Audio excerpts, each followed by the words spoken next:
Basically family का support तो बहुत ही इसेंशियल होता है, क्योंकि बाहर का जो भी है सोशल क्या स्टेटस है वो बाहर के लोगों को कुछ पता नहीं होता है। जो फैमिली है they only know what you are going through. तो जैसे मैं मैरिड हूँ तो मेरी वाइफ का सपोर्ट था, और मेरी मदर फादर और मदर एक्सपायर कर गई लास्ट ईयर। तो पेरेंट्स का, मेरे दीदी जीजा जी का, सबका मतलब everybody was, we have a joint family. सब होता है, लो टाइम होता है, उसमें फिर बहुत ही हेल्प मिल जाती है। तो फैमिली का बहुत ही क्रूशियल रोल होता है। बिल्कुल जाहिर है फैमिली बहुत सपोर्टिव इस तरह चीजों में रहती है तो आप और बेहतर प्रदर्शन कर पाते हैं। शायद अतुल यही वजह भी रही है कि आप टॉप यहाँ पर कर पाए हैं। बहरहाल निशांत का भी एक बार रुख करते हैं। निशांत, चूंकि हम लगातार जानने की कोशिश कर रहे हैं, आप लोग टॉपर्स हैं और जाहिर है जो टॉपर्स होते हैं उनसे कुछ अगर टिप्स मिल जाए, जो लोग तैयारी कर रहे हैं, तो बहुत बेहतर हो जाएगा। निशांत, आप क्या टिप्स देना चाहेंगे यहाँ पर जो तैयारी कर रहे हैं? शशि से भी मैं टिप्स लूंगी अभी, ताकि और बेहतर वो प्रदर्शन कर पाए जो यूपी पीसीएस की तैयारी कर रहे हैं। जैसे आप टेस्ट प्रिपरेशन में एंटर करते हैं तो ये थोड़ा टाइम टेकिंग होता है। आपको सेल्फ बिलीफ रखना चाहिए, कॉन्फिडेंस रखना चाहिए, अपने पर विश्वास रखना चाहिए कि भाई मेरा हो जाएगा। जैसे कि आप मतलब टाइम ज्यादा लग जाता है, 1 साल 2 साल आप इंटर करते हैं, आप प्रीलिम्स ही नहीं क्लियर होता है आपका। कई बार आप टॉपर भी रहे हो अपने स्कूल डेज में, आप अच्छे कॉलेज से पढ़े, आपको प्रीलिम्स ही नहीं क्लियर होगा। तो उस समय आपको अपने आप को भाई कॉन्फिडेंस रखना होता है कि नहीं, हम क्लियर कर लेंगे। तो ये सेल्फ बिलीफ वाला कंपोनेंट ज्यादा अहम पार्ट प्ले करता है कि कई बार आप सेल्फ बिलीफ के थ्रू ही आप सेल कर जाते हैं।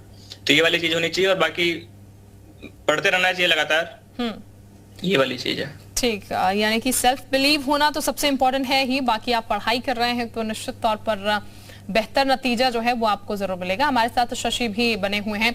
शशि, काम करते हुए किस तरीके से टाइम को मैनेज कर पाते थे यहाँ पर? चूंकि रैंकिंग आप लेके आए हैं, 7th रैंकिंग आपने हासिल की है, बड़ी बात ये है, तो कैसे मैनेज हो पाता था ये?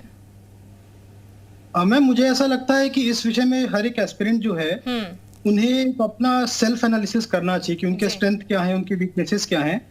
और जब टाइम आपके पास लिमिटेड हो तो आपको अपने वीकनेसेस पे काम करना होता है। जैसे मैम राइटिंग स्किल्स की बात करें तो वो मेरा ठीक था बचपन से। तो कंपैरेटिव फेज में जब मेरे पास समय का अभाव रहता था या पढ़ाई नहीं हो पाती थी, तो मैं उस वाले पार्ट को थोड़ा सा कम करके जो है फैक्ट्स और डेटा और जो नॉलेज गेन करने में मैं उसको यूज करता था। तो मेरा ये मानना है कि आपको अपने स्ट्रेंथ, वीकनेसेस और अपॉर्चुनिटीज को खुद से चार्ट आउट करना है।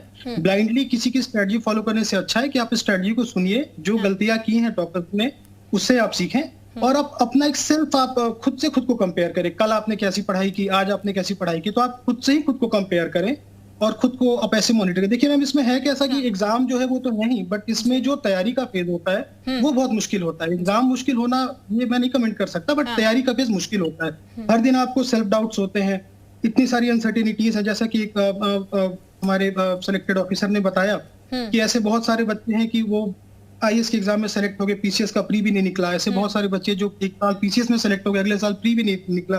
तो इसमें मैडम मेरा ये मानना है कि आपको एक पॉजिटिविटी के साथ काम करना है और सही समय का इंतजार करना है। अगर आपके इंटेंशंस प्योर हैं और आप ईमानदारी से पढ़ रहे हैं तो समय आपका भी आएगा। हो सकता है थोड़ा लेट आए, पहले आए, बट समय मैम फाइनली जो होता है वो समय आता है। बिल्कुल, यानी कि आपकी मेहनत जो है वो रंग लाएगी। शशि, चूंकि मैं जैसा कि जिक्र कर रही थी अभी अतुल से भी, वो जो ब्रेकडाउन्स होते हैं वो टैकल करना बहुत मुश्किल हो जाता है। कुछ लोग उसको पार कर जाते हैं, कुछ लोग वो हर्डल्स नहीं क्रॉस पाते हैं। उन हर्डल्स को कैसे आप टैकल कर पाए, या उन बच्चों को आप क्या नसीहत देना चाहेंगे, क्या आप बताना चाहेंगे कि कैसे वो ब्रेकडाउन्स आप फॉलो करें? क्योंकि पढ़ाई तो ऑब्वियसली कंटिन्यू लगातार करते हैं बच्चे, लेकिन फिर एक समय ऐसा आता है जब बार बार निराशा आने लगती है, तो फिर कहीं मन करता है कि छोड़ दें।